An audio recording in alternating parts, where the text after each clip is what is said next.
Namaste. Mimi ni Dkt. Vijayakumar Subban, daktari bingwa wa magonjwa ya moyo katika hospitali ya Apollo Mind, Chennai. Tutazungumza juu ya uzuiaji wa kimsingi wa mshtuko wa moyo kulingana na picha. Sote tunajua mshtuko wa moyo ni ugonjwa hatari na sote tunapenda kuzuia hilo kutokea kwa ajili yetu. Kwa hivyo kimapokeo tunafanya mazoezi ya uzuiaji huu. Hiyo ina maana ya kutoa dawa za kolesteroli na aspirini kulingana na mbinu inayoitwa mbinu ya msingi wa hatari. Tunatumia umri wetu, jinsia, ugonjwa wa kisukari, shinikizo la damu, uvutaji sigara, unene kupita kiasi, historia ya familia, aina hizi za vihatarishi kugawa matibabu yetu kwa ajili ya kuzuia mshtuko wa moyo.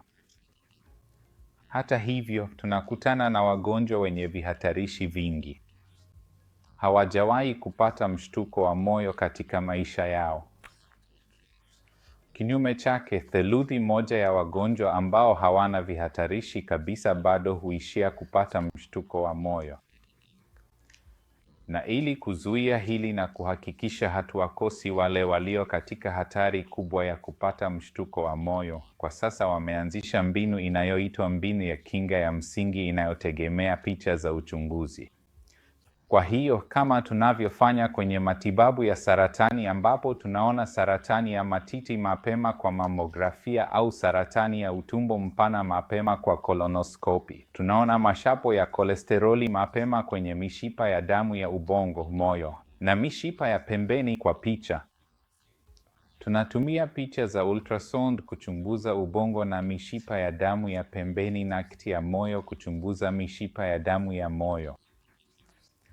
Kwa njia hii, tunatambua mashapo ya kolesteroli mapema katika maeneo haya, na kama hakuna mashapo, uwezekano wako wa kupata mshtuko wa moyo ni mdogo sana. Iwapo utakuwa na mashapo, hatari yako inaongezeka kulingana na kiasi cha mashapo ulichonacho. Kwa hiyo, kadri mashapo yanavyoongezeka, ndivyo hatari ya mshtuko wa moyo inavyoongezeka na utaishia kutumia dawa za kinga kwa kiwango cha juu kabisa. Hivyo, kwa kutumia mbinu hii, uwezekano wa kumpatia mtu matibabu kupita kiasi ambaye yuko kwenye hatari ndogo na kumpuuza yule aliye kwenye hatari kubwa unaweza kuepukwa kabisa.